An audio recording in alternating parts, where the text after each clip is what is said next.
എസ്തർ അങ്ങനെ ചോദിക്കുമെന്ന് അനീറ്റ തീരെ പ്രതീക്ഷിച്ചിരുന്നില്ല. ഞാനങ്ങനെ ചെയ്യുമെന്ന് നിങ്ങൾക്ക് തോന്നുന്നുണ്ടോ മക്കളെ? അനീറ്റ പറഞ്ഞു. സത്യത്തിൽ ഞാനല്ല ബെനീറ്റയെ കൊന്നത്. പിന്നെ ആരമ്മേ? അത് റബേക്കയാണ്. എന്ത്? റബേക്കേൻ്റെയോ? അതെ, റബേക്ക തന്നെ. സത്യത്തിൽ അന്ന് നടന്നത് ഇങ്ങനെയാണ്. അന്ന് ഞാൻ അവളെ ഒരുപാട് വഴക്കിട്ടു. അതിനുശേഷം ഞാൻ റൂമിൽ പോയി. കുറച്ച് കഴിഞ്ഞപ്പോൾ അവൾ എൻ്റെ അടുത്ത് വന്ന് പറഞ്ഞു, ഞാൻ റബേക്കയുടെ കയ്യിൽ നിന്ന് നോട്ട് വാങ്ങിയിട്ട് വരാം, അവിടെ വെച്ച് മറന്നുപോയി. അതും പറഞ്ഞ് അവൾ പോയി. പക്ഷേ സമയം കുറേ കഴിഞ്ഞിട്ടും അവൾ വന്നില്ല. അവളെ കാണാത്തത് കൊണ്ട് റബേക്കയുടെ വീട്ടിൽ ഞാൻ പോയി. സെമിത്തേരി വരെ എത്തിയപ്പോൾ റബേക്ക ബെനീറ്റയെ കുഴിച്ചു മൂടാൻ കുഴി കുഴിക്കുന്നു. ഞാൻ അതുകൊണ്ട് ഞെട്ടിപ്പോയി. പെട്ടെന്ന് ഞാൻ ഓടിച്ചെന്ന് ബെനീറ്റയെ എടുക്കാൻ നോക്കി. പക്ഷേ അവൾക്ക് അനക്കമുണ്ടായിരുന്നില്ല.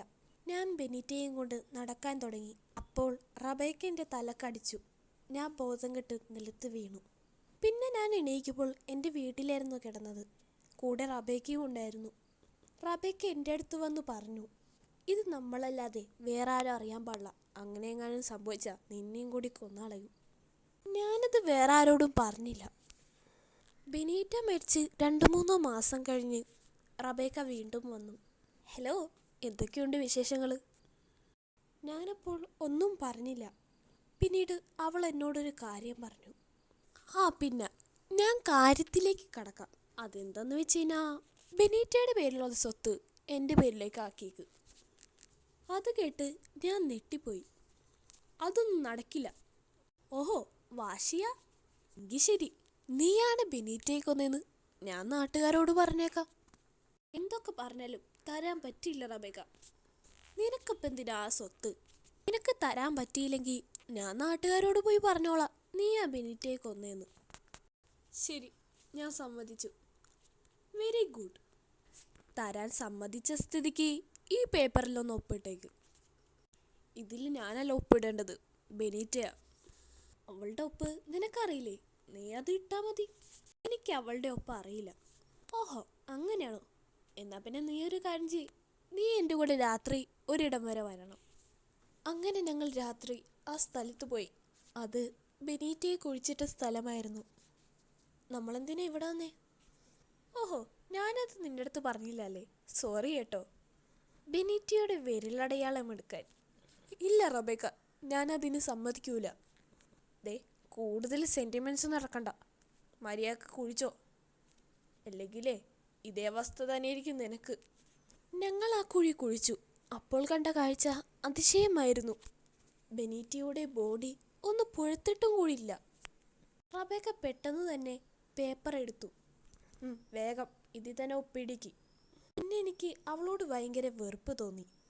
ഇത്രയും വെറുപ്പ് ഉണ്ടായിട്ട് എന്തിനാമ്മ ഇങ്ങോട്ട് വന്നത്? എസ്തർ അത് ചോദിച്ചതും ഇടിവെട്ടും കാറ്റും ഒരുമിച്ച് വന്നു. അത് ഇടിവെട്ടുണ്ട്, നിങ്ങൾ പോയി കിടന്നു. അങ്ങനെ അവർ കിടക്കാൻ പോയി. ചേച്ചി, ഈ റബേക്കയെ വെറുതെ വിടരുത്.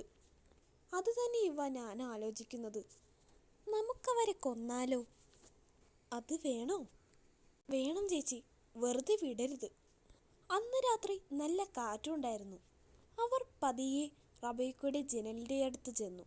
ഒരു തുണിയെടുത്ത് റബേക്കയുടെ കഴുത്തിൽ മുറുകെ പിടിച്ചു വലിച്ചു. രാവിലെ തന്നെ എസ്തറും ഇവയും എഴുന്നേറ്റു. അവർ അമ്മയുടെ അടുത്തേക്ക് ചെന്നു. അമ്മയുടെ റൂമിൽ ചെന്നതും എസ്തറും ഇവയും ആ കാഴ്ച കണ്ട് ഞെട്ടിപ്പോയി. അമ്മ മരിച്ചു കിടക്കുന്നു. അമ്മ, അമ്മ, എന്തു പറ്റിയമ്മ? എഴുന്നേൽക്ക്, ഇവ പറഞ്ഞു. എസ്തറും ഇവയും കരഞ്ഞു. പിന്നീട് അനീറ്റയെ സെമിത്തേരിയിൽ കുഴിച്ചിട്ടു. അവിടെ പൂവെക്കാനായി മറ്റൊരാളും കൂടി വന്നിരുന്നു. അത് റബേക്കയായിരുന്നു.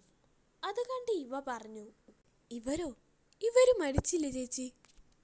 സത്യം പറഞ്ഞാൽ അന്ന് രാത്രി മറ്റൊരു കാര്യം കൂടി സംഭവിച്ചിരുന്നു. അതെന്താന്ന് ചോദിച്ചു കഴിഞ്ഞാൽ, അന്ന് എസ്തർ റബേക്കയെ കൊല്ലാൻ നോക്കുമ്പോൾ ഭിത്തിയിൽ ഒരു ഫോട്ടോ കണ്ടു.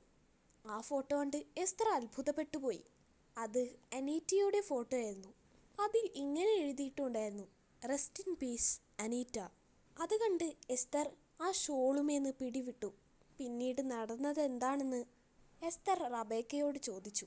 സത്യത്തിൽ നിങ്ങൾക്കറിയാത്തൊരു രഹസ്യം കൂടിയുണ്ട്.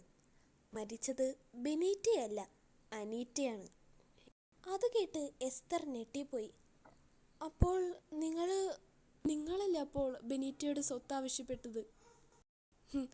അവൾ നിങ്ങളോട് അതൊക്കെ പറഞ്ഞില്ലേ? എല്ലാം സത്യമാണ്.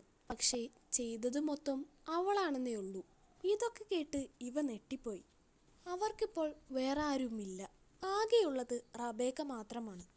റബേക്ക ആ സ്ഥലം വിറ്റിട്ട് അവരുടെ വീട്ടിലേക്ക് വന്നു. പിന്നെ സ്കൂളിൽ എന്തോ പരിപാടിക്ക് എസ്തറിനും ഇവയ്ക്കും സമ്മാനം കിട്ടി. കൺഗ്രാജുലേഷൻസ് ഇവ, എസ്തർ, മീനു പറഞ്ഞു. അതാരാ എസ്തർ?